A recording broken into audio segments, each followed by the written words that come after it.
9장 첫 번째 계획에는 예배를 위한 지침과 특별히 고안된 예배 장소가 있었습니다. 바깥을 두르는 큰 장막을 세우고 그 안에 등잔대와 상과 하나님께 드리는 빵을 두었는데 이곳을 성소라고 했습니다. 그런 다음 휘장을 치고 그 뒤에 작은 내부 장막을 세웠는데 이곳을 지성소라고 했습니다. 거기에는 금으로 만든 분향제단과 금을 입힌 언약궤가 놓여 있었고 언약궤 안에는 만나를 담은 금 항아리와 아론의 쌍난 지팡이와 언약의 두 돌판이 있었고 천사가 날개로 덮은 모양의 속죄소가 언약궤를 덮고 있었습니다. 하지만 지금은 이것들에 대해 이야기할 시간이 없습니다. 이런 것이 갖춰진 뒤에 제사장들이 큰 장막에 들어가 직무를 수행했습니다. 작은 내부 장막에는 대제사장만이 1년에 한 번 들어가서 자기 죄와 백성의 누적된 죄를 위해 피를 제물로 드렸습니다. 이것은 큰 장막이 서 있는 동안에는 백성이 하나님께로 걸어 들어갈 수 없음을 성령께서 시각적 비유로 보여주신 것입니다. 이 제도 아래서 드려진 예물과 제물은 예식과 행위의 문제에 해당할 뿐 문제의 핵심에는 다가가지 못합니다. 백성의 양심을 만족시켜 주지 못합니다. 본질적으로 이 제도는 철저히 재정비될 때까지 한시적으로 차용된 제도일 뿐입니다.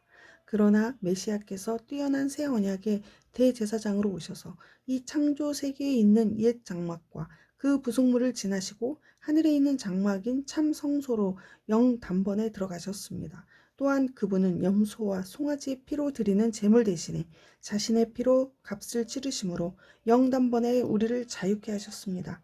동물의 피와 정결 예식도 우리의 신앙과 행위를 실제로 깨끗하게 해준다면 하물며 그리스도의 피는 우리의 삶 전체를 안팎으로 얼마나 더 깨끗하게 해줄지 생각해 보십시오.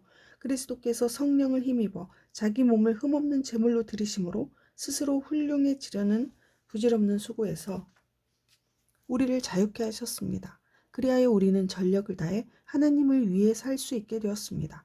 유언은 사람이 죽어야 그 효력이 발생합니다. 새 언약도 예수께서 죽으심으로 효력이 발생했습니다.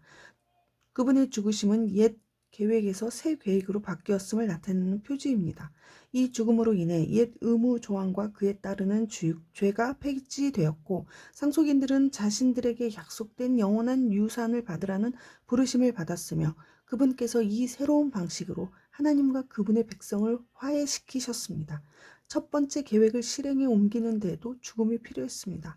모세는 율법 계획, 하나님의 유언의 조항들을 전부 낭독한 뒤에 엄숙한 예식을 진행하며 제물로 바쳐진 동물의 피를 취해 언약 문서에 뿌리고 그 언약의 수혜자인 백성에게도 뿌렸습니다. 그런 다음 이것은 하나님께서 명하신 언약의 피입니다. 라는 말로 그 효력을 확증했습니다. 그는 예배 장소와 그 안에 있는 모든 비품에도 똑같이 했습니다. 모세는 백성에게 이것은 하나님께서 여러분과 세우신 언약의 피입니다. 라고 말했습니다. 사실 유언에 담긴 모든 내용의 효력은 죽음에 달려 있습니다. 죽음의 증거인 피가 우리의 전통 속에서 특히 죄 용서와 관련해 그토록 자주 사용된 것은 이 때문입니다.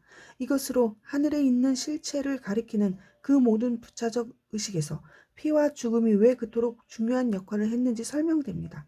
또한 지금 더 이상 동물 제물이 쓸모없고 필요 없게 된 것도 설명됩니다. 그리스도께서는 이 땅에 있는 성소에 들어가신 것이 아닙니다. 그분은 참 성소로 들어가셔서 우리 죄를 위한 희생 제물로 자기 몸을 하나님께 드리셨습니다.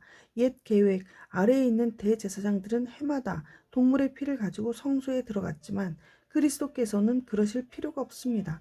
만일 해마다 성소에 들어가셔야 했다면 그분은 역사가 진행되는 내내 뒤풀이에서 자기 몸을 드리셔야 했을 것입니다. 그러나 그분은 영 단번에 자기 몸을 희생제물로 드리셨습니다. 다른 모든 희생제물을 대신해서 자기 몸을 드리심으로 죄에 대한 최종 해결책을 내놓으신 것입니다. 누구나 한 번은 죽으며 그 후에는 자기 삶과 삶의 결과와 마주해야 합니다. 그리스도의 죽으심도 단 한 번 일어난 사건이지만 죄를 영원히 제거하는 희생제물로 죽으신 것이었습니다. 그러므로 그분께서 다시 나타나실 때 그분을 뵙기 원하는 이들이 맞게 될 결과는 다름 아닌 구원입니다.